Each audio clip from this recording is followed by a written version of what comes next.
Bonjour, bon après-midi et bonne soirée à toutes celles et ceux qui rejoignent ce webinaire sur le partage équitable des avantages tirés des ressources génétiques. Je suis Minal et vous souhaite la bienvenue de la part de Women for Biodiversity. Je voudrais aussi remercier nos collaborateurs à cet webinaire, le ministère de l'Environnement du Pérou et le réseau du tiers-monde, le Third World Network. Donc, merci à eux pour leur participation. Si on peut passer à la diapo suivante. Donc, avant de commencer, j'ai quelques annonces concernant des petites spécificités techniques. Donc, je vais demander à chacun de mettre son micro en silencieux pour ne pas déranger des personnes qui vont parler. Nous avons aussi l'interprétation disponible en français et en espagnol. Donc, pour écouter l'interprétation et pour écouter la présentation dans la langue de votre choix, vous pouvez cliquer en bas sur le petit globe et choisir la langue que vous préférez. Je demanderai également aux panélistes de parler doucement et clairement pour que les interprètes puissent faire leur travail, car ce webinaire est très technique, sur un sujet très technique. On espère pouvoir avoir une petite session de questions et de réponses à la fin de la session. Donc, je vous invite à poser vos questions dans le chat directement ou bien en cliquant sur l'onglet Q&A, questions-réponses, en bas de votre écran. Donc, comme vous le savez, DSI, ou l'information sur le séquençage numérique, désigne les données numériques qui représentent les séquences de nucléotides dans le matériel génétique.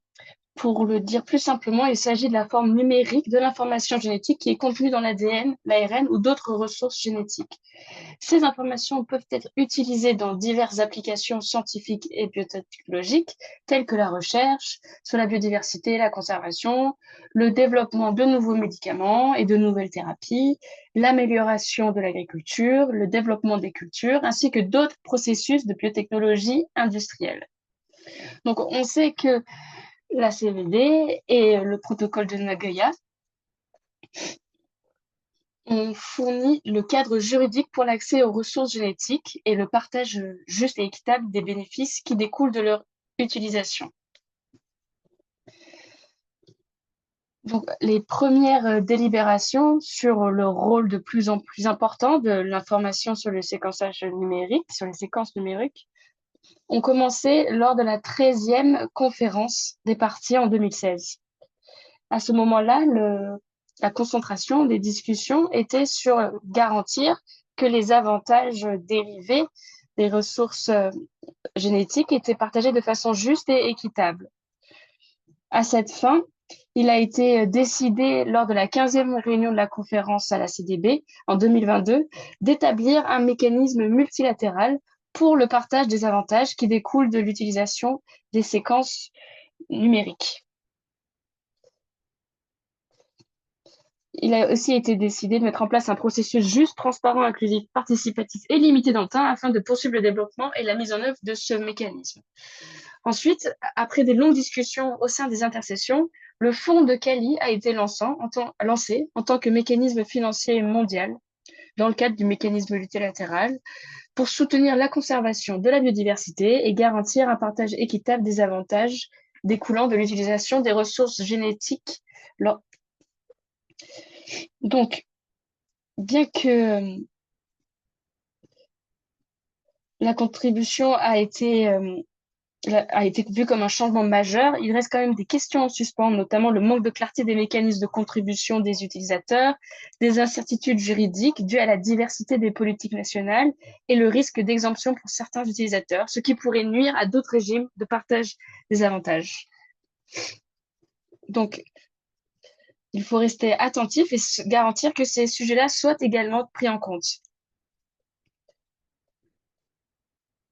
Donc, au sein les financements récupérés dans le fonds de Cali sont transférés aux peuples autochtones et il faut donc qu'on étudie comment ces fonds sont réellement transférés aux populations autochtones et aux communautés locales, ainsi qu'aux femmes, et quels types de mécanismes vont être adoptés lors de la COP 17.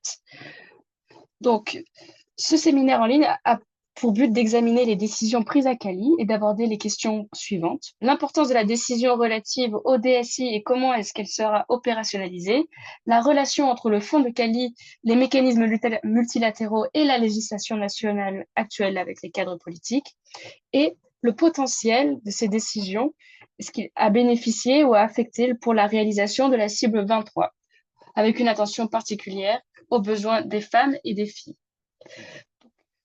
Pour répondre à ces questions, nous avons un panel de panélistes pour nous présenter des experts sur le sujet. Donc, je vais vous présenter les différents panélistes. Il y aura Nitin Ramakrishnan qui va nous parler de l'histoire de l'importance des décisions qui ont été prises et les prochaines étapes depuis la société civile. Donc, je vais d'abord inviter Nitin à participer, à s'exprimer. Je vais aussi te présenter. Donc, Nitin est un chercheur au Third World Network. Il est titulaire d'un diplôme, d'un postdoctorat en droit international. Depuis leur création, il a suivi de près les négociations de l'OMS visant à modifier le règlement sanitaire international ainsi que le nouvel accord sur la pandémie. Nizin est aussi un représentant de la société civile au sein du groupe de travail à composition non limitée pour le renforcement du système multilatéral dans le cadre du traité international sur les ressources phytogénétiques pour l'alimentation et l'agriculture. Il représente aussi TWN, le Third World Network, au sein du groupe consultatif informel sur le partage des avantages découlant de l'utilisation des informations de séquences numériques, des ressources génétiques. Merci beaucoup, Minel. Et mes collègues, je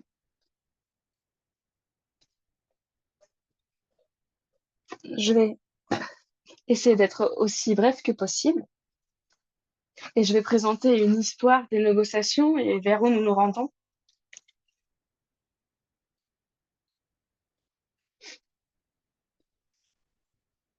Je ne vais pas plonger de façon... Je ne vais pas vous parler de ces événements en détail, mais je vais survoler les différentes décisions qui ont été prises pour vous donner une brève historique.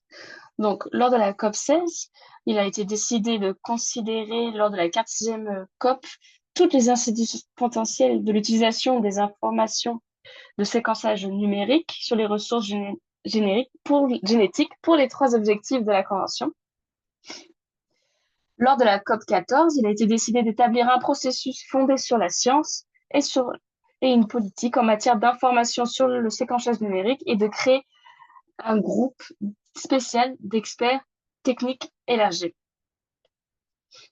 Mais on a noté que lorsque l'on accède aux ressources génétiques en vue de leur utilisation, les conditions qui sont convenues lors d'un commun accord peuvent couvrir des avantages découlant de l'utilisation commerciale et ou non commerciale des informations sur les séquences numériques de ces ressources génétiques. Et c'est quelque chose que l'on a vu lors de ces dernières 8 années, c'est que on a vu que les discussions se sont concentrées sur les complexités techniques et scientifiques plutôt que sur le partage équitable et juste. Lors de la COP 15 en 2022, c'est là où toutes les parties se sont mis d'accord que toutes les informations issues du séquence numérique des ressources génétiques devraient être partagées de façon juste et équitable. Et ils ont donc réfléchi à un mécanisme multilatéral de partage des avantages. Donc, je voudrais juste souligner ce que j'ai mentionné lors de la COP 14 par rapport à la compétence des États sur la mise en place de mesures domestiques. Donc, ces 2 notions sur lorsqu'ils mettent les informations génétiques à disposition, qu'est-ce qu'il se passe, qu'est-ce qu'il arrive à ce matériel et comment est-ce qu'il est accédé et comment on garantit le partage. Lors de la COP 16, on a pu voir qu'il y ait une reconnaissance des droits souverains nationaux sur l'information de séquençage numérique, et notamment pour légiférer. Et il y a d'autres éléments, et les décisions que je vais mentionner sur la COP 16, c'est juste un prémisse des modalités. Il va y avoir d'autres modalités qui vont être développées. Donc, avec ces premières modalités, ces modalités initiales, on n'a pas le temps de s'apesantir sur chacune d'entre elles, mais on peut voir qu'il y a, dans la perspective, c'est la reconnaissance des droits souverains nationaux sur l'information de séquençage numérique, la mise en place du Fonds mondial connu sur le fonds de Cali, qui va permettre du coup d'opérationnaliser la face monétaire des partages des avantages. On voit également qu'il y a différents secteurs à considérer selon les différents utilisateurs. Il faut aussi penser au partage des avantages qui soient non monétaires. Il y a aussi un autre aspect à considérer, c'est la responsabilité concernant les bases de données et les parties qui vont héberger ou qui vont parrainer ces bases de données. Ensuite, l'allocation des fonds se fait par le biais d'une allocation directe aux parties, et les parties peuvent collecter des fonds au niveau national et les partager au niveau mondial.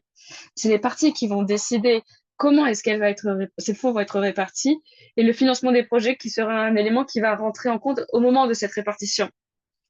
Il y a un comité de pilotage qui a été mis en place pour regarder ces différents aspects pour l'utilisation du mécanisme, pour réfléchir au champ d'application de ce fonds mondial. Donc, je voulais juste souligner 3 paragraphes à noter du texte. C'est la prise en compte des droits nationaux à l'invitation à exercer ces droits. En 2018, on avait remarqué que les gouvernements et les États avaient le droit de mettre en place des conditions pour décider en fonction des avantages de l'information de séquençage numérique. Donc, les partis peuvent mettre en place des actions, des mesures législatives pour garantir la mise en œuvre effective de partage des avantages, mais aussi pour garantir que les intermédiaires, tels que les bases de données, ne vont pas frustrer et empêcher les transactions entre l'information de séquençage numérique et le partage des avantages qui en découlent. Je ne vais pas rentrer trop en détail dans le champ d'application du mécanisme multilatéral, mais je voulais juste montrer qu'il est clairement indiqué qu'il n'aura pas de préjudice, pas de risque, pas d'ingérence fait à la législation nationale. Aussi, ce qui a été adopté, c'est quelque chose qui est non contraignant. C'est un instrument de soft law. Et c'est pour cela qu'il est très difficile pour les organisations internationales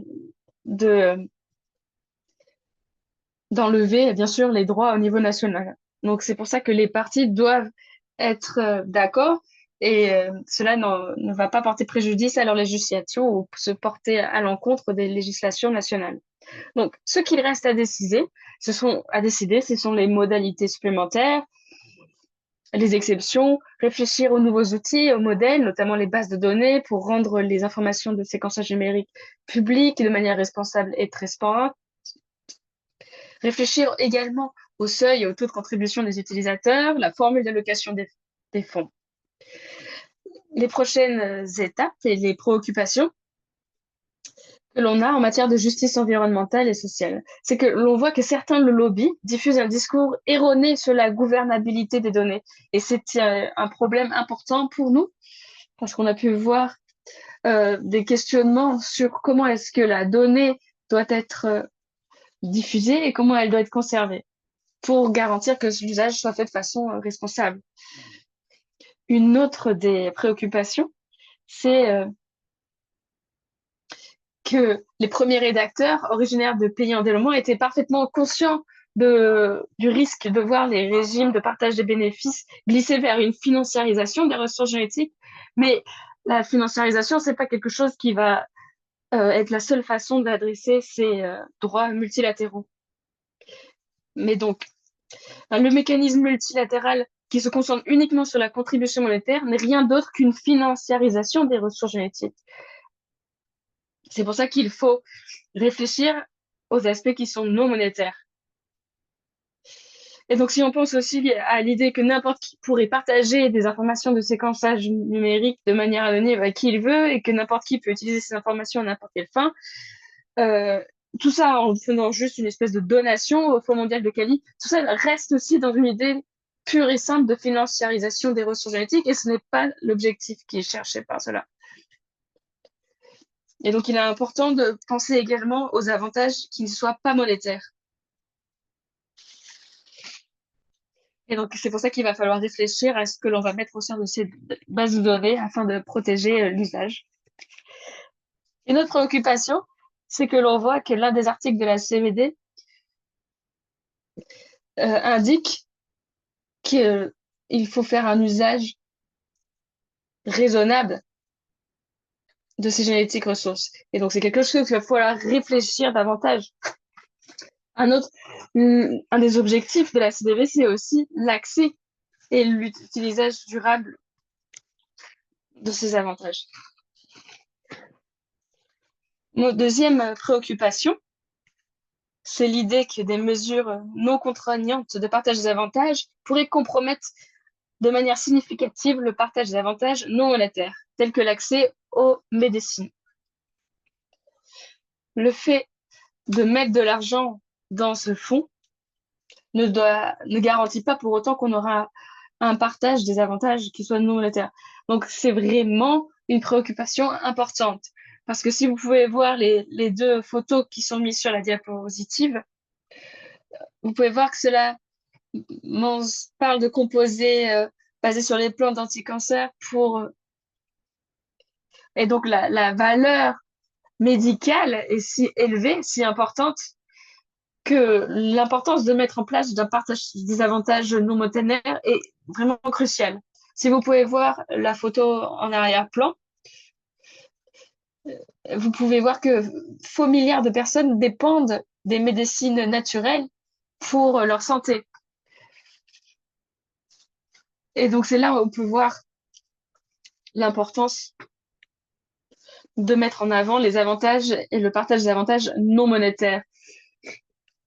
C'est comme ça qu'il faut réfléchir à qui développe quoi, qui met quoi en place. Et c'est seulement en mettant en place des mesures contraignantes que vous allez pouvoir garantir qui va pouvoir accéder et décider du partage des avantages. Si le système de partage des informations de séquençage génétique n'est pas responsable, on ne peut pas garantir l'accès à ces bases de données aux chercheurs du monde entier et sans discrimination.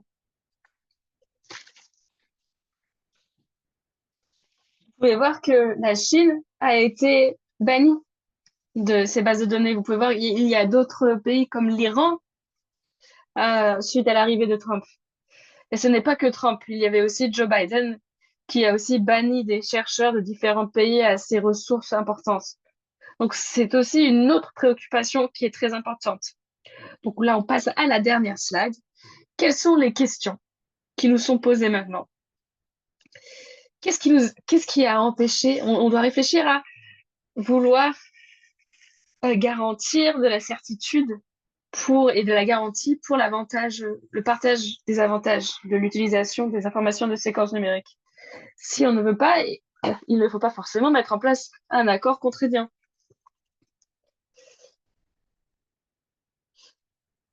Et donc, il faut garder en tête que lors des dernières 8 années, tous les pays, parce que sinon on n'a pas vu de régulation mise en place au sein des pays lors des 8 dernières années, pourquoi ils n'étaient pas, qu'est-ce qui les a empêchés de mettre en place? Une autre question qui se pose, c'est est-ce que l'on souhaite encourager ou décourager les pays à mettre en place des capacités et des législations nationales? Il y a des pays qui n'ont pas les compétences, et donc il faut aussi que l'on puisse aider ces pays à pouvoir mettre en place des compétences et des législations qui pourront les aider.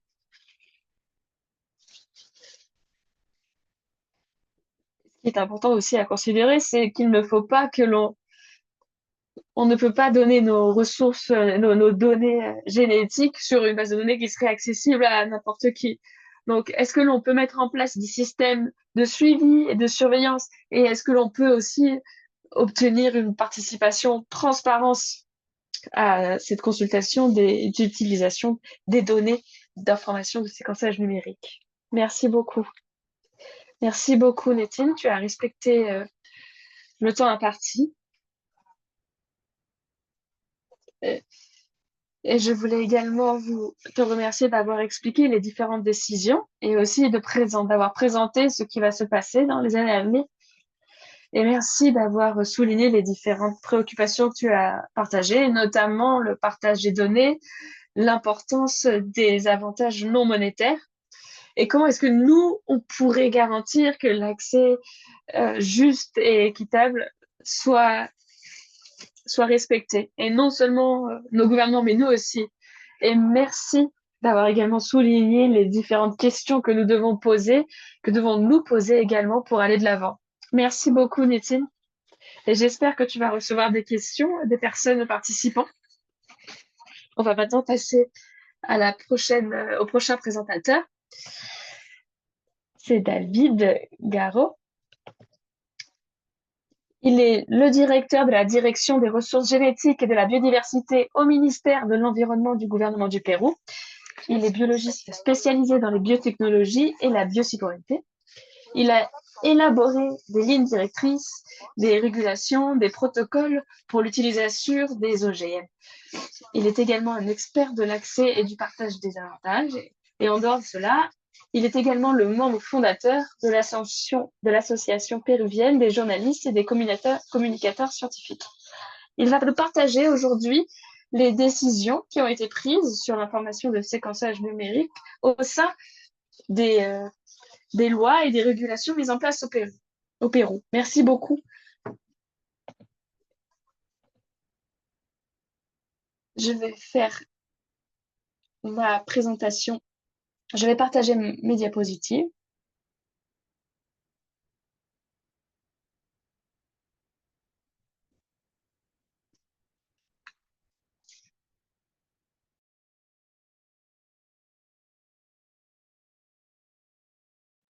Merci aux organisateurs. Je vais parler des défis de la mise en œuvre de la décision sur le DSI, sur l'information de séquençage numérique au Pérou. Au Pérou, nous avons un cadre juridique pour l'accès aux ressources génétiques c'est que le Pérou fait partie de la Convention sur la diversité biologique. Il est aussi membre du traité international sur les ressources phytogénétiques pour l'alimentation et l'agriculture. Nous sommes également membres du protocole de Nagoya. Mais les régulations sur l'accès aux ressources génétiques, c'est basé au début sur la décision 391 de la Communauté andine des nations. Cette décision contient le Pérou, la Bolivie, l'Équateur. Et nous, avec ces pays, nous partageons les décisions sur cet accès aux ressources génétiques.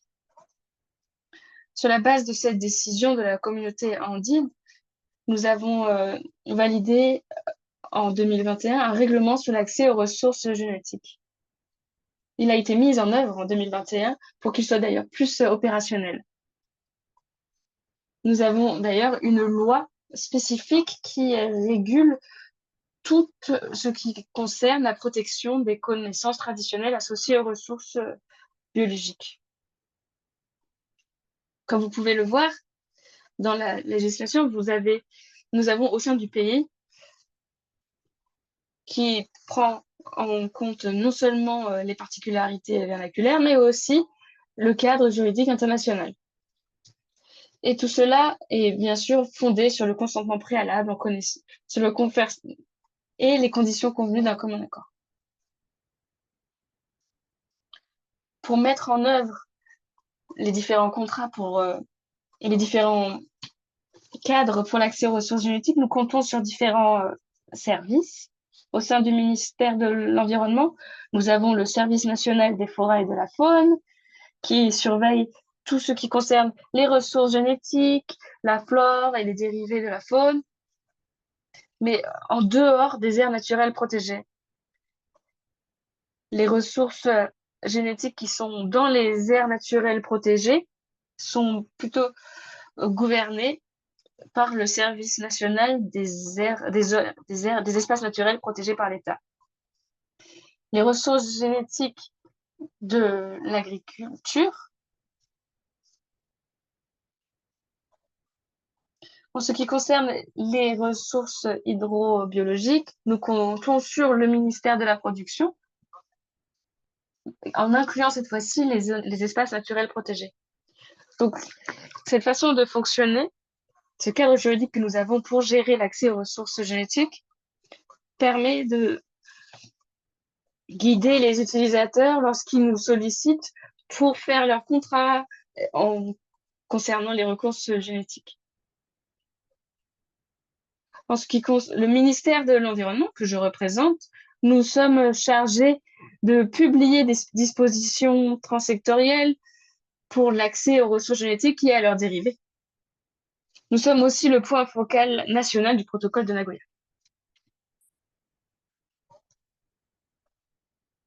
Le Pérou,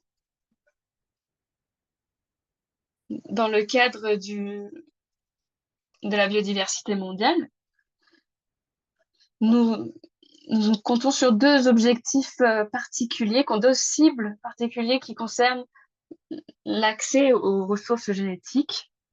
Nous cherchons, en 2030, d'augmenter le partage juste et équitable des avantages monétaires et non monétaires qui découlent de l'utilisation des ressources naturelles génétiques, de l'information de séquences numériques et de la connaissance traditionnelle. Nous espérons aussi, en 2050, mettre en œuvre, favoriser cet accès. La décision 16.2 concernant l'information de séquençage numérique et le cadre juridique. En 2021, nous avons aussi inclus cette information de séquençage numérique. Pour nous, il s'agit non seulement du matériel physique, mais aussi de l'information génétique. L'information génétique inclut également les séquences numériques qui sont conservées, gardées, enregistrées de façon numérique. Donc notre cadre juridique considère que son domaine d'application déjà inclut les informations de séquences numériques.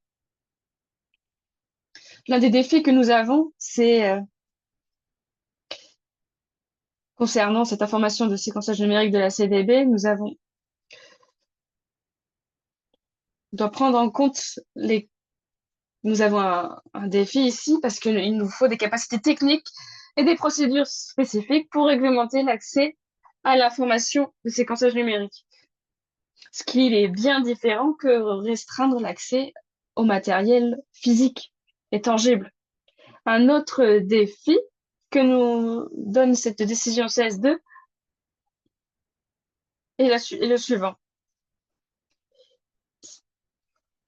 C'est que les contributions que doivent donner les entreprises au fonds de Cali sont obligatoires. La convention ne peut pas obliger les entreprises à donner. Donc, c'est bien les parties qui doivent s'assurer que les entreprises participent et viennent alimenter le fonds. Et c'est là qu'il y a un problème.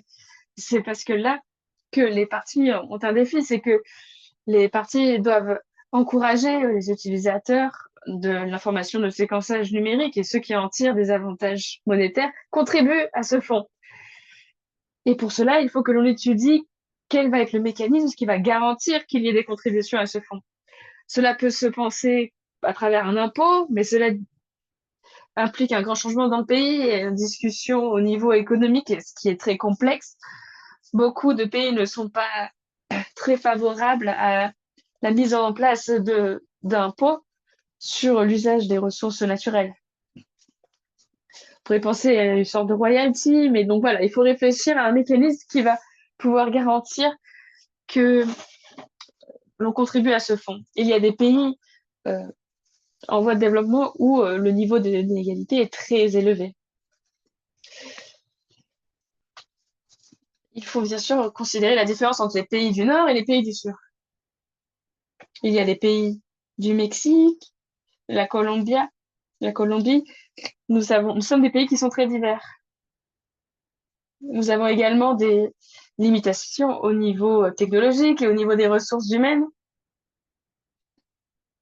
Nous avons aussi, cela nous donne quelques désavantages par rapport aux pays déjà développés, aux pays du Nord, qui font usage de ces informations génétiques et qui utilisent ces ressources génétiques. C'est là qu'il y a donc une grande brèche entre ces pays méga divers, pays du Sud et les pays du Nord qui sont utilisateurs de ces ressources. Ce fossé est un facteur à prendre en compte lorsque l'on va allouer les fonds aux différents pays.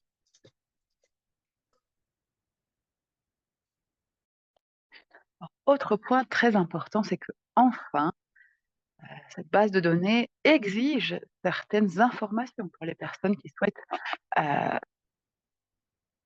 faire entrer un certain type d'informations. C'est-à-dire que ces informations doivent être conformes aux obligations nationales et internationales. Et il y aura aussi donc euh, certains critères d'exigence pour reconnaître le pays d'origine de ces informations génétiques d'origine. Les utilisateurs de ces bases de données doivent aussi respecter les systèmes Fair et informer euh, des restrictions si celles-ci s'appliquent au partage de DSI. Alors le défi, c'est vraiment développer des capacités technologiques pour gérer cette DSI.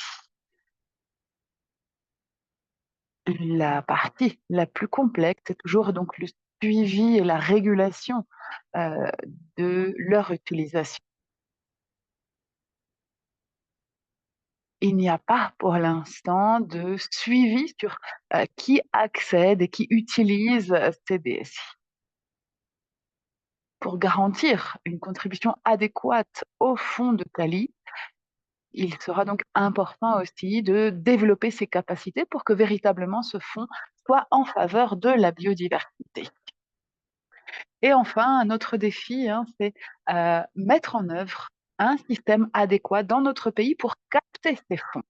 Alors un point positif ici, au sein du mécanisme multilatéral, c'est que ces fonds vont être assignés directement par les parties. Il n'y aura pas d'intermédiaire comme il peut y avoir pour d'autres fonds. Donc cela permet plus d'équité parce que les fonds, il y a des intermédiaires, eh bien leur distribution est très dépendante hein, donc des personnes qui l'administrent.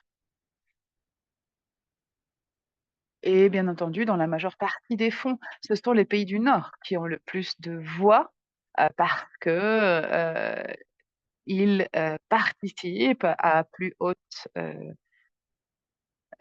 donc avec des montants plus importants à ces fonds. Dans ce cas-là, l'intérêt est que les fonds est directement gérés par les partis, donc ce qui assure euh, donc une répartition plus équitable.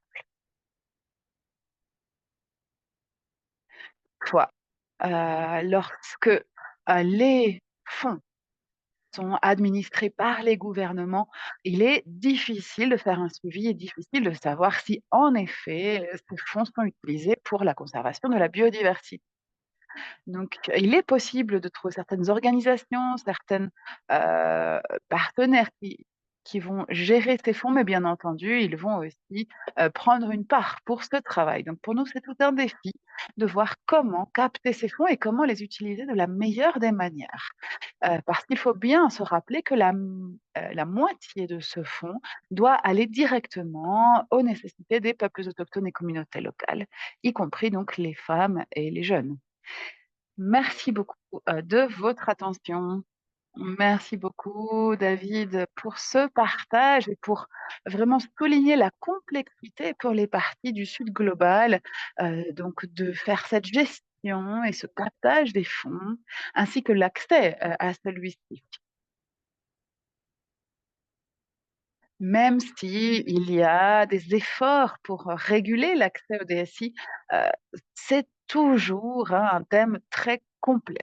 Il est difficile de faire le suivi des personnes qui utilisent ces DSI, de faire en sorte que ces usagers, contribuent aussi, à ces DSI et puis donc, toute cette compé compétition entre les pays du sud et du nord pour voir qui, va réguler cet accès. Donc merci beaucoup, de pour cette présentation, de nous permettre de comprendre depuis la perspective des parties, ce que ces complexités signifient.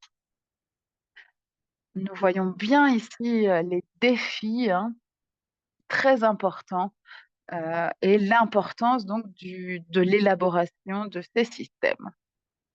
Et je souhaite, maintenant donc vous présenter notre prochaine oratrice, la docteure Aysegul Sirakaya, qui est conseillère juridique sur l'accès et le partage des bénéfices.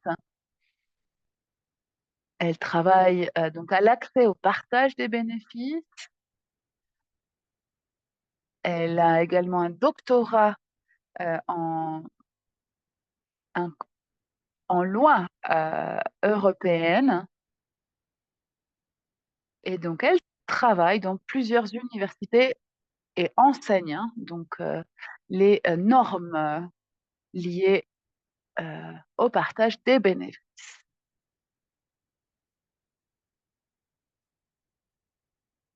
Elle travaille également à l'étude de prise de décision internationale pour l'UICN et elle va nous parler, des mécanismes existants du protocole de Nagoya et de quelle manière, ceux-ci peuvent répondre directement aux besoins des femmes et des filles dans donc le contexte de la conservation internationale. Docteur Aysegul, la parole est à vous. Merci beaucoup Minel. Alors bon après-midi à tout le monde. Alors mon intérêt personnel, en tant que consultante, hein, pour, ABS et des thèmes dont on ne parle pas beaucoup. Alors, je suis à la fois, conseillère juridique et à la fois, professeure. Donc, j'essaye toujours de regarder quelles sont les lacunes, surtout depuis un point de vue académique. Et le nexus, hein, le lien entre genre et DSI est justement une de ces lacunes. Et je voulais parler comment, on peut regarder le genre, hein, la dimension de genre au sein des DSI. Donc nous sommes vraiment face à un besoin d'équilibrer, heu, des décisions rapides, mais aussi des décisions qui doivent être bien informées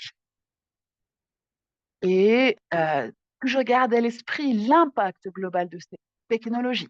Et les DSI, hein, sont vraiment une technologie, révolutionnaire, c'est-à-dire qu'elle crée de nouveaux systèmes et vraiment modifie les systèmes dont nous avons l'habitude. Et alors, de quelle manière cela se passe-t-il? Alors que lorsque l'on regarde aujourd'hui la conservation de la biodiversité, la recherche qui est liée, les projets de gestion, de suivi, qu'ils soient académiques ou international, multinational, les DSI sont vraiment le premier outil, vers lesquels les chercheurs se tournent.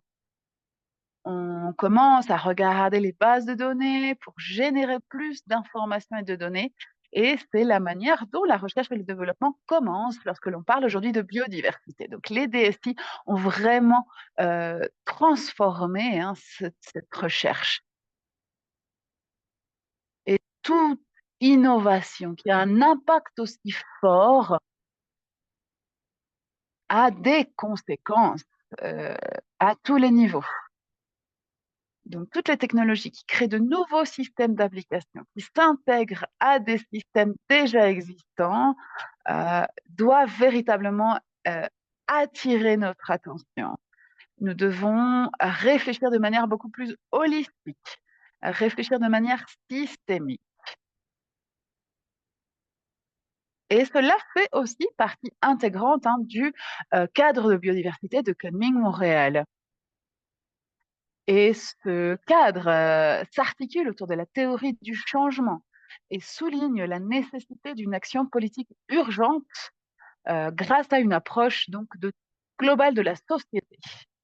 Et donc ce cadre est guidé par l'interconnectivité entre les aspects écologiques, socio-économiques de la biodiversité.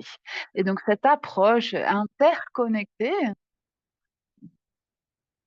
nous appelle à revenir à une vie en harmonie avec la nature et à remplir les grands objectifs de la CDB. Et les parties ont reconnu le potentiel de la DCI de remplir ces objectifs, qui sont donc la conservation de la biodiversité, l'utilisation durable de ses composants et le partage juste et équitable des bénéfices. On parle aussi de l'importance de la contribution des femmes à la biodiversité. Cela est présent dans le texte de la CDB, le protocole de Nagoya et d'autres documents. Et la décision 15-9 qui a vraiment marqué ce changement et l'intégration de cette approche montre à quel point la participation des femmes est nécessaire pour la biodiversité. Donc, si l'on regarde ce lien entre DSI et genre, il est important de voir quelles sont les informations auxquelles nous avons accès concernant le genre. Et vraiment, l'information et les données sont très populaires aujourd'hui et c'est donc vraiment un des points auxquels nous regardons en profondeur et cela reste encore un défi, cet accès à ces données, d'où elles viennent, comment ces données sont-elles utilisées, comment cela est lié au partage des bénéfices et au respect de la biodiversité. Alors parlons plus des femmes. Selon des données d'ONU Femmes, aujourd'hui seulement 10% des chefs d'État sont des femmes et les femmes n'ont que 22,8% des postes ministériels dans le monde entier. Donc elles sont très loin d'être une majorité aux postes clés des gouvernements et dans l'éducation également. Et ce sont vraiment les hommes qui occupent majoritairement les postes dans les ministères comme l'économie, la défense et la justice. Selon un rapport récent de la Banque mondiale, les femmes jouissent aujourd'hui de moins de 2 tiers des droits accordés aux hommes. Donc, même si ces droits sont beaucoup plus respectés dans les pays à revenus élevés de l'OCDE, il existe encore une grande marge d'amélioration. Donc, moins d'1 tiers des politiques et de la prise de décision sont menées par des femmes.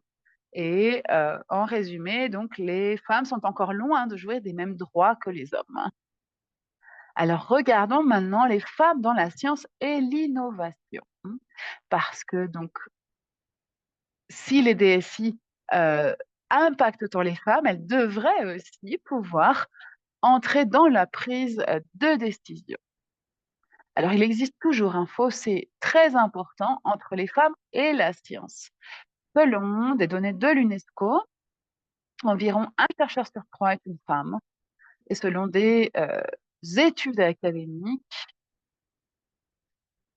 ces chiffres affectent les publications scientifiques, le niveau d'ancienneté pour les postes scientifiques ainsi que le financement de la recherche, donc reçu par les femmes.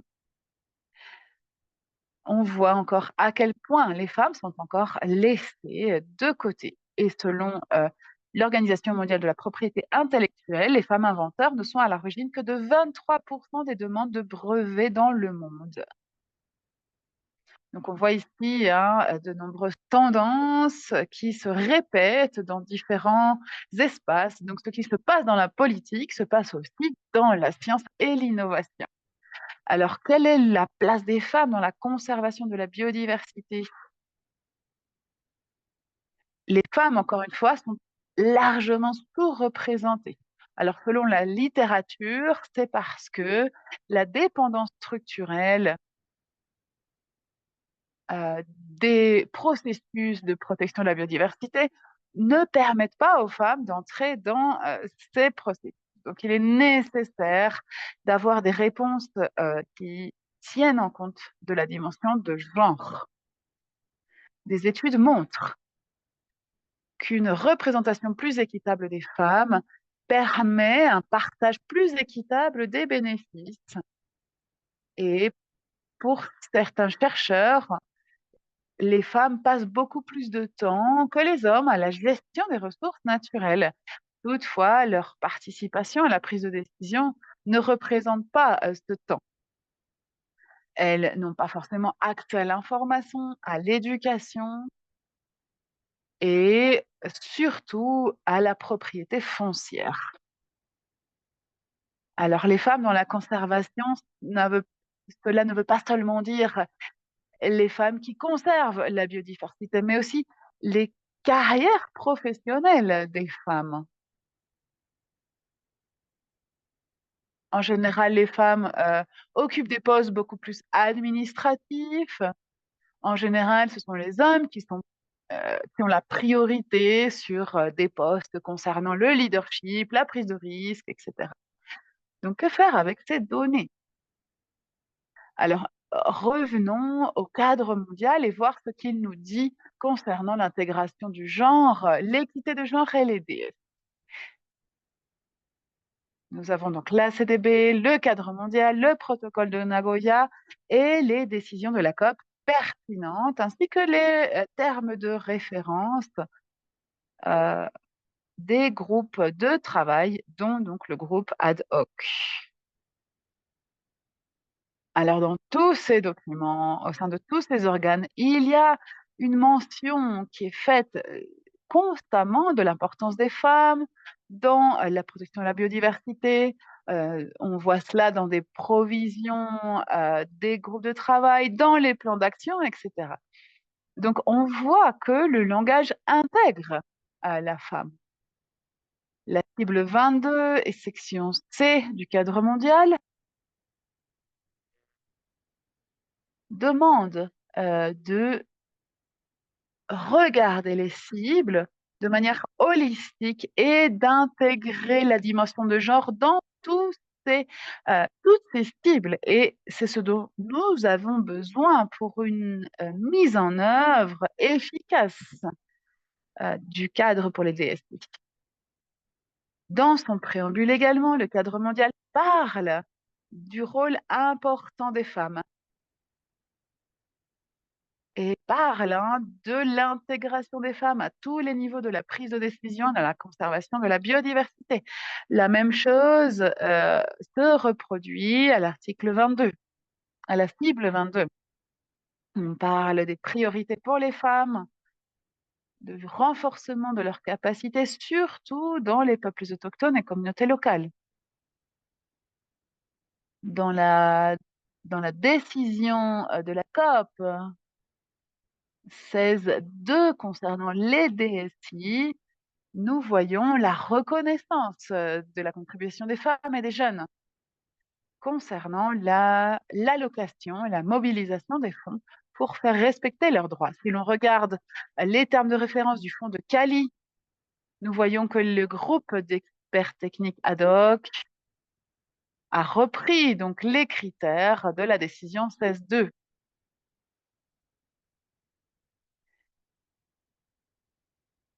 Entre maintenant et la COP17, le comité exécutif devrait continuer à travailler à l'intégration de ces critères. Mais encore une fois, la question revient, que faire avec toutes ces informations?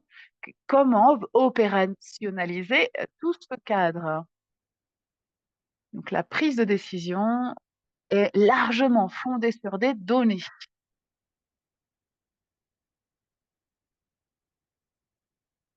Lorsque nous avons besoin d'élaborer certaines politiques, nous référons à ces données. Mais donc c'est vraiment la tendance actuelle, hein. Et nous avons besoin de plus en plus de données ventilées par genre.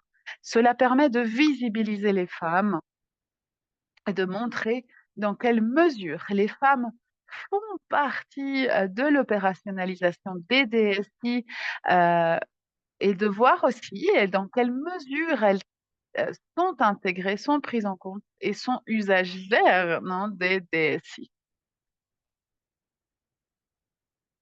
Si l'on parle de DSI et de genre, nous devons savoir ce que les DSI signifient pour le genre. Donc, au début de ma présentation, je vous disais que moins d'un tiers des femmes sont à des postes clés. Donc, nous avons besoin de politiques qui viennent d'une perspective autant des hommes que des femmes pour intégrer euh, ce lien entre DSI et genre. Nous avons besoin de femmes à des postes clés de la politique, euh, de chercheuses en technologie et sciences, afin de combler ces lacunes. Et nous avons besoin aussi d'une collaboration entre toutes les parties, les gouvernements, les ONG, les peuples autochtones, communautés locales, les institutions scientifiques et l'industrie pour véritablement intégrer cette perspective de genre. Sans cette approche globale de la société qui est présente dans le cadre mondial, nous ne pourrons jamais nous attaquer aux causes profondes de cette inégalité de genre. Il est donc nécessaire que toute la société prenne en compte les besoins des femmes et les changements systémiques, on le sait bien, ont besoin de toute la société. C'est pourquoi cela est présent dans le cadre mondial. Il y a cette reconnaissance d'une approche holistique pour transformer le système. Et nous avons assez parlé, insisté de la nécessité de la perspective des femmes pour protéger la biodiversité. Mais cela, c'est notre responsabilité à tous et à toutes. Et je voulais partager une citation pour terminer. Donc, l'égalité de genre affecte tout le monde, en particulier les femmes et les filles. Et l'inégalité de genre véritablement affecte tout le monde et partout.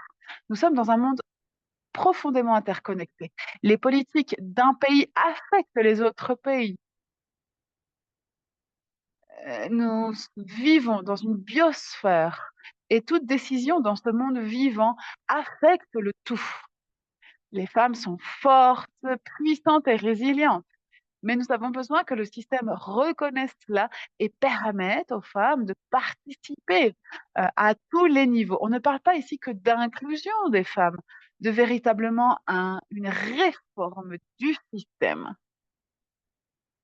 La biodiversité nous parle de diversité de la vie sur Terre, n'est-ce pas? Donc cela inclut absolument tous, toutes, tout le monde. Nous avons publié récemment un document politique et je serais ravie de vous partager ce document si cela vous intéresse. Merci beaucoup. Merci beaucoup, Aïssegoul, pour donc cette présentation et pour mettre l'accent sur les cadres mondiaux qui existent et la nécessité, d'ici la prochaine COP, d'assurer un accès à des données ventilées par genre. Et le besoin aussi de voir comment le Fonds de Cali, en tant que mécanisme multilatéral, intègre aussi la dimension de genre et prenne en compte les besoins des femmes et des filles. Donc, merci beaucoup de nous aider à comprendre pourquoi il est si important de faire ce plaidoyer pour le Fonds de Cali et les autres cadres, hein. En effet, comme vous le disiez, les données sont au cœur de ce système et c'est là que nous devons regarder et travailler. Alors, il nous reste peu de temps pour notre dernière présentation et je suis vraiment ravie de vous présenter notre dernière oratrice, la docteure June Ruby, qui travaille depuis 12 ans dans la conservation, surtout le legs autochtone. Elle travaille en Malaisie, à Bornéo. Elle a une approche décoloniale autochtone à la conservation. Elle est aussi euh, conseillère globale pour la documentation des territoires de vie du consortium APAC et elle a construit un réseau qui s'appelle Initiative pour le legs autochtone. Et elle travaille aussi et représente les peuples autochtones et les communautés locales auprès des négociations pour le partage équitable des bénéfices. Elle fait aussi du plaidoyer auprès du Fonds de Cali pour l'accès direct aux peuples autochtones.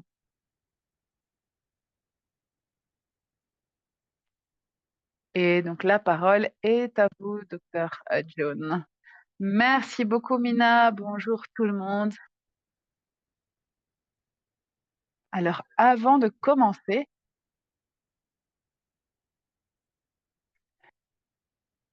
je voulais vraiment remercier tout le travail fait par le caucus des peuples autochtones et donc le plaidoyer fait par les peuples autochtones auprès des différents forums internationaux. C'est grâce à eux que nous en sommes ici aujourd'hui. Alors, je voulais commencer par planter un peu le décor et rappeler l'importance des peuples autochtones et des communautés locales. Alors, comme nous l'avons entendu, nous sommes dans un monde dirigé par les données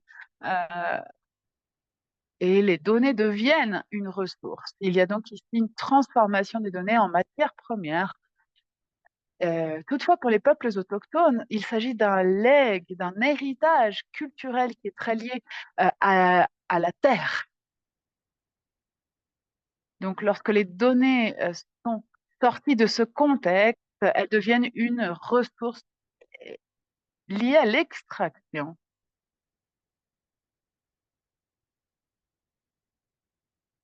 Alors, j'ai complètement oublié, je voulais aussi euh, remercier les personnes donc, du caucus des peuples autochtones d'être présents ici aujourd'hui. Merci de votre présence. Je vois ici Rodrigo, Jasmine, bref, plusieurs personnes expertes en DSI. Donc, je voulais simplement donc, souligner leur présence et vraiment euh, rappeler que sans eux, ce travail ne serait pas possible. Donc, lorsque l'on pense au schéma de la DSI, il y a vraiment une transformation de ces données hors de leur contexte. Il y a un dépouillement total et un manque de reconnaissance des contextes culturels. Donc, la préoccupation, c'est que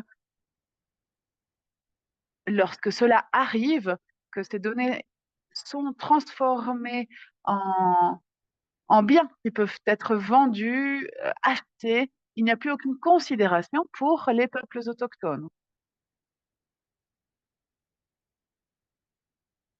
Et très souvent, ces données sont mises dans des bases de données internationales où elles peuvent être, où elles sont en accès libre pour tout le monde, sans que les peuples autochtones aient donné leur consentement. Donc cela montre bien à quel point le système est encore colonialiste.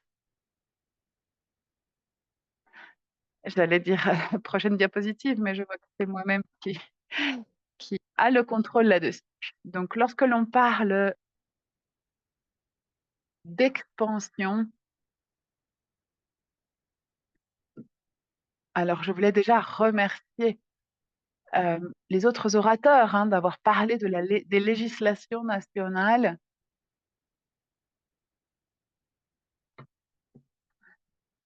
Donc, la phrase sans préjudice doit être vraiment retenue dans le cadre.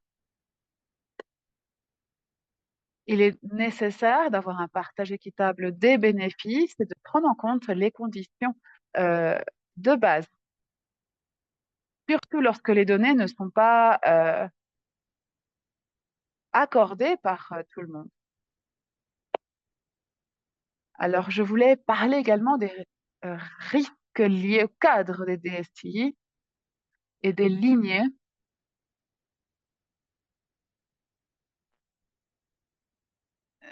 Toutefois, c'est une approche qui n'a pas été incorporée dans le cadre des DSI à cause de différents défis. Et très souvent,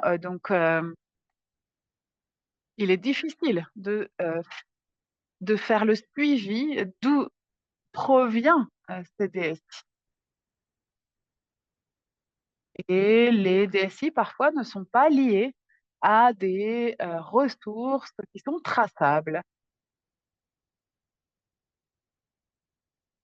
Et il n'y a pas de mécanisme pour faire le suivi de cela et le rendre obligatoire.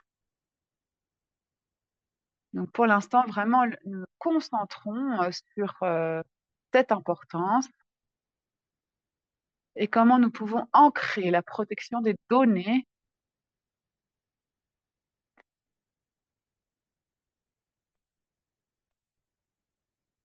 afin que les peuples autochtones puissent garder leur contrôle sur donc leurs connaissances.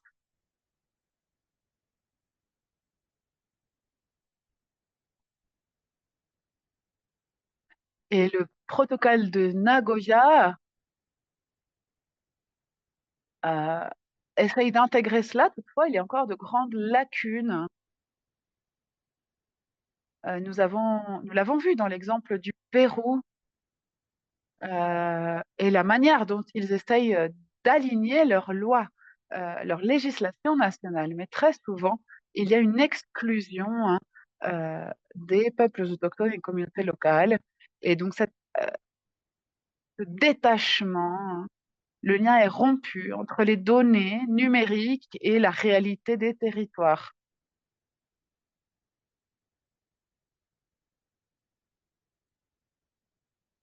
Et donc, il y a une vulnérabilité ici pour une mauvaise appropriation des DSI qui sont fragmentés, qui sont euh, sortis de leur contexte du territoire, ainsi que donc la monétisation hein, de ces données.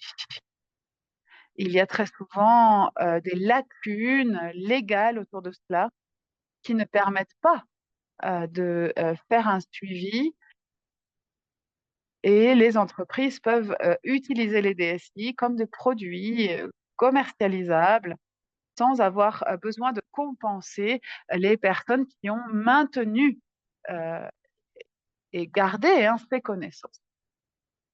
Donc c'est vraiment un nouvel extractivisme des connaissances, du savoir.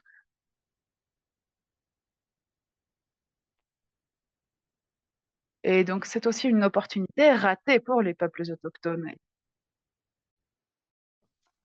Donc l'extraction de ressources et des opportunités manquées.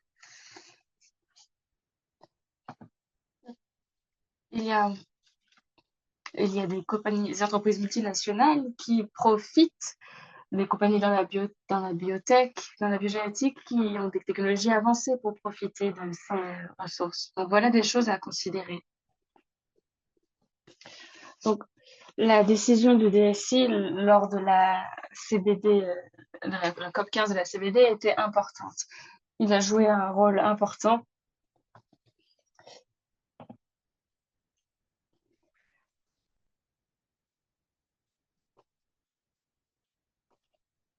Oui, est-ce que vous pouvez ralentir? Merci beaucoup. L'importance de la décision pour la DCI, de la DSI, signifie que pour les peuples autochtones et les communautés locales, et que nous sommes assis autour de la table avec les personnes en charge de prendre des décisions gouvernementales. Et c'est quelque chose de crucial. Lors de la 16e COP, il y a eu des lignes directrices mises en place pour le fonds Cali, qui expliquaient comment ce fonds allait fonctionner, ont été adoptées. Le fonds Cali a été créé en tant que mécanisme financier pour opérationnaliser le partage des avantages. Voilà à quoi cela ressemblerait pour la contribution au Califonds, au fonds Cali. Il y aurait, les entités pourraient, avec des capitaux de plus de 20 millions de dollars, devraient contribuer au moins ou 1% de leur profit ou 0,1% de leurs revenus. Les secteurs qui ont été identifiés sont les suivants. Donc, il y a, nous avons aussi, donc nous avons parlé des avantages monétaires, mais il y a aussi le partage des avantages non monétaires, du type le renforcement des compétences, des formations sur la gestion et la gouvernance des données pour les peuples autochtones. Au moins la moitié des fonds du fonds Cali vont être réservés pour les peuples autochtones et les communautés locales et ils seront reçus ou par paiement direct ou via des institutions. Lors de la COP17 et la COP18, on va continuer à discuter des seuils de contribution et des contributions et de leur évaluation pour allouer les fonds avec un groupe technique d'experts mis en place de façon ad hoc. On étudiera aussi la mise en œuvre et la conformité. Donc, voici les actions substantielles, les actions de fonds qui sont nécessaires à la mise en œuvre du fonds Cali. Donc, les utilisateurs de DSI doivent partager les avantages qui découlent de l'utilisation de DSI de façon juste et équitable. Les opérateurs de base de données doivent veiller à ce que les informations soient mises à la disposition du public de manière transparente et responsable. Et les partis et gouvernements doivent mettre en place des mesures politiques ou législatives pour inciter les entités à contribuer au fonds de Cali. Les pays en développement doivent désigner des... Le Californe est mis en œuvre par un, un fonds financier multipartenarial et il sera aussi géré par le comité de pilotage du fonds Cali. Comme je vous l'ai mentionné, il y a un comité de pilotage du fonds de Cali. Il y a 15 membres qui ont été nommés par les partis, 3 de chaque région, 7 membres des peuples autochtones et des communautés locales, un membre par région socioculturelle et 2 membres des organes de l'ONU. Il y a aussi 6 observateurs. Le mandat de ce comité de pilotage est de veiller à ce que le fonds de Cali distribue les fonds conformément aux modalités établies. Le mandat est également de guider les opérations du secrétariat du mécanisme multilatéral, de faire des rapports et de fournir des conférences à la COP. Ils doivent aussi élaborer un projet de méthodologie pour l'examen de l'efficacité du mécanisme. Quelles sont les autres conséquences pour les peuples autochtones et les communautés locales? Donc, comme je l'ai mentionné, c'est un nouveau fonds, c'est un nouveau manne de financement pour les peuples autochtones et les communautés locales, où il y aura au moins 50% qui devrait être du financement direct. Mais j'ai vu une question dans le chat, c'est comment est-ce qu'on va pouvoir garantir que ces 50% vont vraiment atterrir chez les peuples autochtones et les communautés locales? Des opportunités, ça va être des alignements stratégiques sur les politiques nationales et les cadres existants, comme le protocole de Nagoya, et le recadrage des données en tant qu'atout bioculturel plutôt qu'en tant qu'extraction des ressources. En tant que risque, il y a la possibilité de détournement des données et d'érosion culturelle si les mesures de protection ne sont pas solides. Donc, comme Nitin l'avait désigné, ce n'est pas un accord qui soit contraignant. Et donc, si les parties ne font pas ce qu'elles ont à faire. Donc, les principaux composants du mécanisme multilatéral qui sont cruciaux pour les besoins des peuples autochtones et des communautés locales sont donc la transparence et la responsabilité dans la gouvernance des données et une représentation directe des peuples autochtones et des communautés locales au sein des processus décisionnels. Donc, là, il s'agit vraiment que d'une étape et qu'un pas en avant et il faut continuer à aller de l'avant et il faut vraiment que l'on travaille à être représenté de façon directe dans tous les aspects décisionnels, dans tous les aspects du cadre sur le DSI, autant au niveau international qu'au niveau national. et aussi au sein du protocole de Nagoya, qui est vraiment un composant essentiel. Mais aussi, l'une des questions, c'est comment est-ce qu'on va pouvoir se protéger les données qui pourraient être détournées. Donc pour cela, on pourra utiliser les forums des peuples autochtones, le protocole de Nagoya. Là, les éléments clés à défendre seraient les suivants. On pourrait co-développer des accords de partage de données qui vont reconnaître les structures de gouvernance des peuples autochtones et des communautés locales. Cela aussi pour garantir de la transparence dans la collecte des données. Il faut aussi mettre en place de la confiance. Et c'est quelque chose qui est important pour les peuples autochtones et les communautés locales. Et voir de quelle façon les données vont être utilisées et consultées de façon mondiale. Et il devrait y avoir des accords contraignants pour le partage des avantages. Je pense aussi qu'il nous faudrait également euh, dévoiler de façon publique comment est-ce que ces 50% sont calculés. En termes de reconnaissance légale et juridique des droits coutumiers et des systèmes de connaissances coutumiers, il faut s'appuyer sur la déclaration pour la protection des peuples autochtones et évaluer les droits des peuples autochtones pour garder le contrôle sur leur patrimoine culturel. Donc, c'est quelque chose qu'il faut considérer et considérer parce que les données bioculturelles peuvent être protégées en tant que patrimoine culturel. Je pense que les peuples autochtones et les communautés locales doivent être soutenus dans le développement de leurs compétences techniques et juridiques pour faire le suivi et la gestion de leurs données génétiques.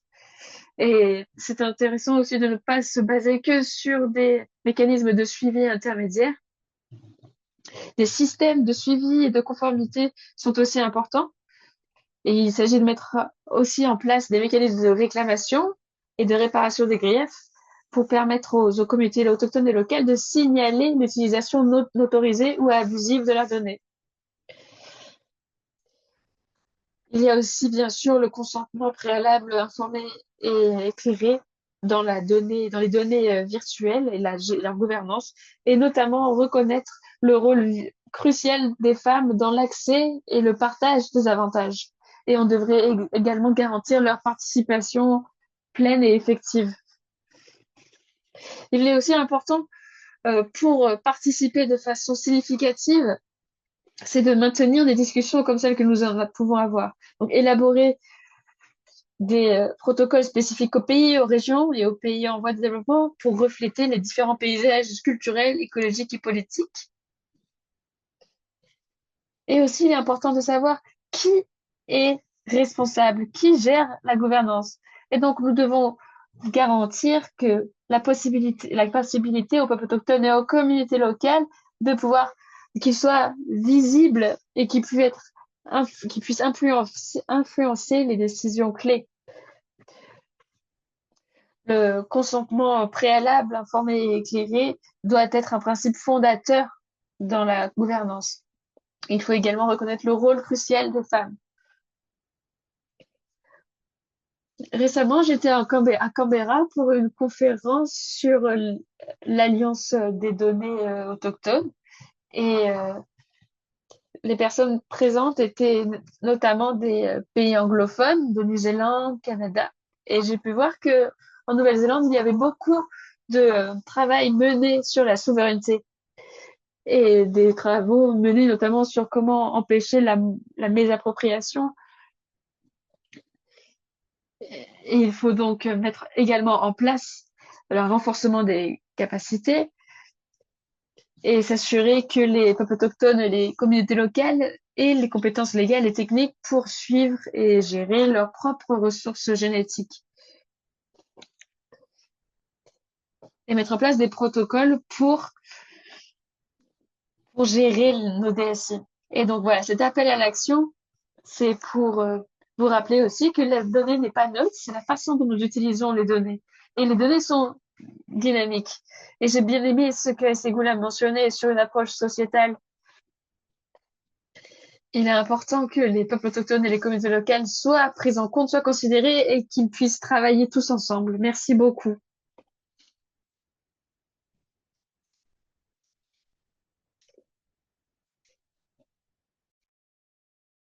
Merci beaucoup, June, euh, d'avoir souligné à quel point les données sont aussi des biens bioculturels pour la plupart des personnes.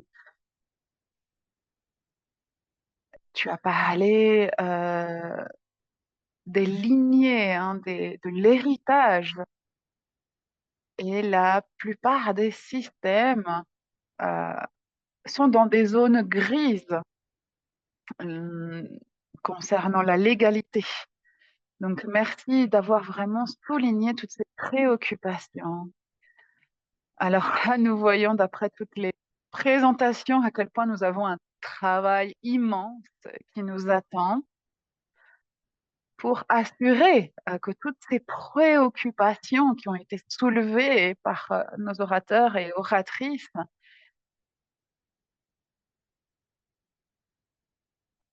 et c'est justement pendant ces 2 prochaines années que ces discussions vont avoir lieu. Alors, nous avons eu plusieurs questions. June a déjà répondu un peu euh, à la question de comment assurer que les 30% soient véritablement partagés avec les peuples autochtones et les communautés locales. Et il y avait une question également pour Monsieur David. Quelles sont les capacités technologiques qui existent actuellement au Pérou pour faire le suivi de l'utilisation des DSI et comment renforcer euh, ces cadres?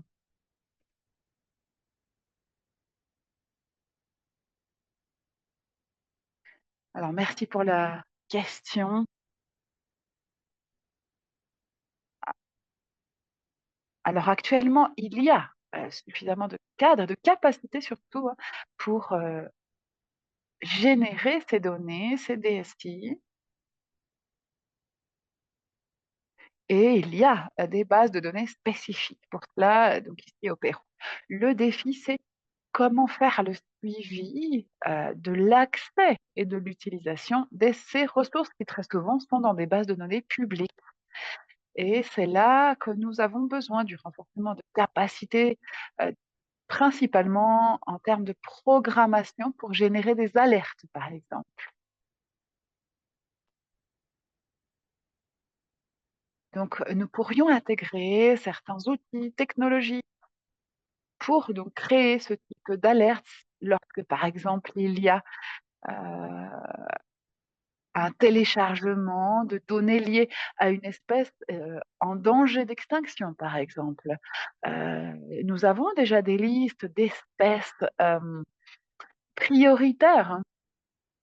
Et donc, le besoin ici serait de pouvoir lier ces listes à des alertes lorsque il y a des données téléchargées liées, hein, donc à ce type d'espèce.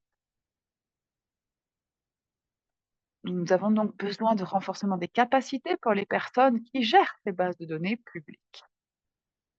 Et pour cela, nous avons besoin de plus de budget pour une meilleure opérationnalisation et un meilleur suivi euh, des DSI et peut-être également territorialiser ce renforcement des compétences. Merci beaucoup, Monsieur David. Alors, il y a une dernière question. À quel point est-il faisable d'avoir un cadre juridique légal des DSI dans certaines régions euh, plus défavorisées? Alors pour moi, dans notre partie du continent, surtout donc la partie plus amazonique, comme la Bolivie, le Pérou, le Brésil, la Colombie également, il y a déjà des avancées, des progrès qui ont été faits. Le problème, c'est toujours l'accès aux ressources et au matériel physique. Donc, grâce aux bases de données, il est beaucoup plus facile. d'extrapoler les données génétiques. Il y a des négociations des pays amazoniques pour essayer d'avoir un régime commun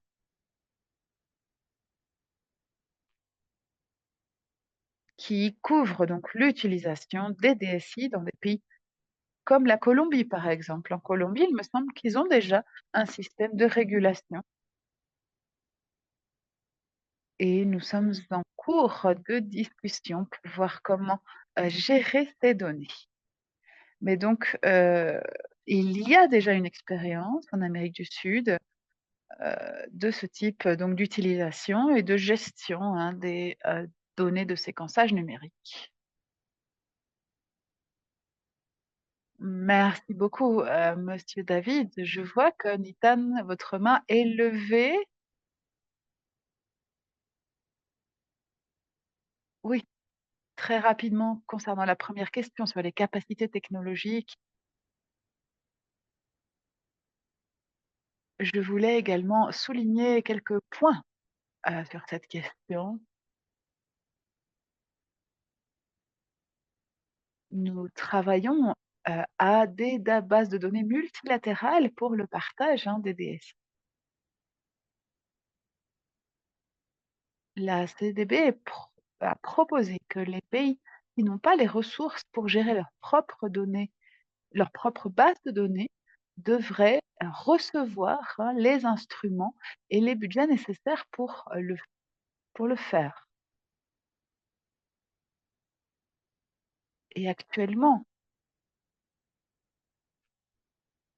nous croyons que les bases de données sont publiques, mais ce n'est pas vrai. Elles sont gérées par l'OMS, par exemple, par certaines institutions. Donc c'est un peu une illusion, celle de l'accès public et ouvert. Donc il est important d'avoir des accords, des mécanismes, des cadres véritablement multilatéraux.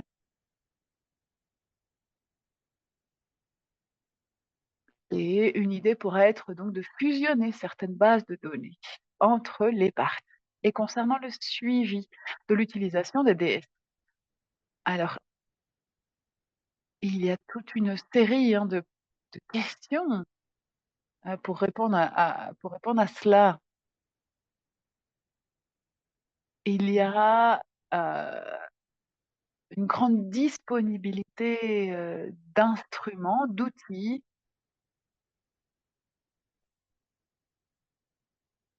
Et je sais qu'il y a de nombreux scientifiques, par exemple dans le contexte de la pandémie, qui ont écrit hein, à l'OMS et qui n'ont pas forcément reçu les données nécessaires et demandées. Donc, nous avons besoin aussi que ces institutions qui tiennent, hein, qui gèrent ces bases de données, aussi soient responsables. Merci beaucoup hein, de cet éclaircissement. En effet, les bases de données ne sont pas toujours euh, aussi publiquement ouvertes qu'elles le disent, hein, que ce soit pour les chercheurs, que pour le public également. Et très souvent, on ne sait pas comment ces données sont générées. Et c'est cela qui peut aussi donc causer tort aux peuples autochtones et communautés locales, entre autres. Alors, il y a eu plusieurs demandes aux panélistes de partager leur présentation, si cela est possible. Donc, si nos 4 invités sont d'accord, nous pourrions bien entendu partager ces présentations. Mais bien entendu, seulement si vous êtes d'accord. Alors, je vous rappelle aussi que cette session est en streaming live sur YouTube, donc vous pouvez aller sur notre chaîne si vous avez besoin d'écouter à nouveau les informations qui ont été partagées. Il y a une remarque ici qui a été faite, qui je pense pourrait être répondue par tous nos panélistes, étant donné la nature volontaire du fonds de Cali. Les grandes entreprises qui utilisent les DSI n'ont pas de règles claires ou, soi-disant, n'ont pas donc de règles claires et ne sont pas tenues de partager toutes les informations quant à l'utilisation des DSI. Alors, je voulais déjà vous poser cette question. Est-ce que cela est correct? Est-ce que les entreprises ne sont pas tenues de partager toutes les informations sur donc leur utilisation des DSI? Est-ce que l'un ou l'une de nos panélistes souhaite répondre à cette question? Oui, désolée, mais si je peux prendre la parole à nouveau.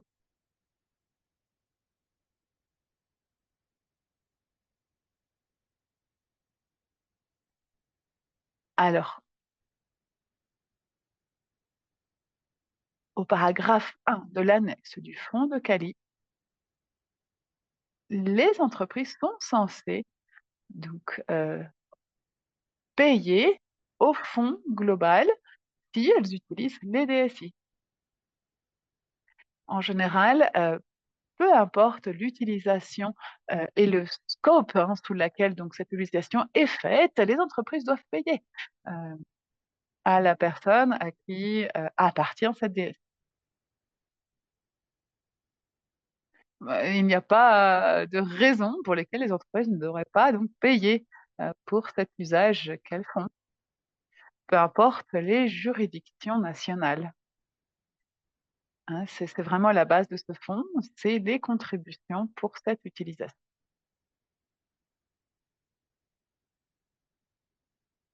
C'est en tout cas ma compréhension et c'est justement pour cela que nous voulions ce paragraphe de cette annexe pour éviter, donc des doubles paiements, mais éviter aussi le non-paiement. Merci beaucoup, Nathan. Alors malheureusement, il nous reste 3 minutes pour, la fin de cette session. Je pense que nos interprètes sont fatigués par l'intensité de ces présentations, donc je souhaiterais vraiment remercier, les panélistes présentes ici aujourd'hui. Merci d'avoir tenu ce temps très court qui vous était, alloué.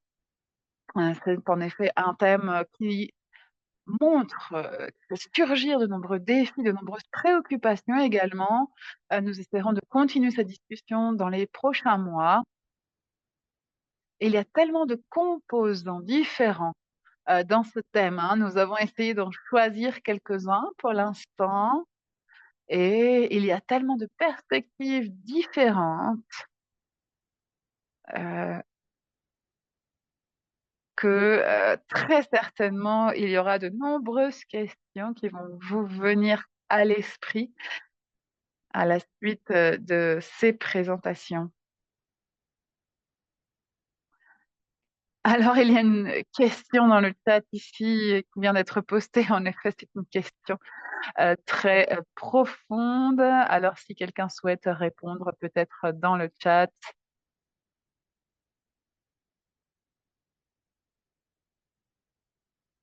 Est-ce qu'il y a, est-ce qu'il y a donc des dernières commentaires ou demandes de la part de l'équipe de communication? Oui, alors, merci Minal. Si tout le monde pouvait allumer sa caméra pour, pouvoir faire la photo de groupe, ce serait parfait. Merci.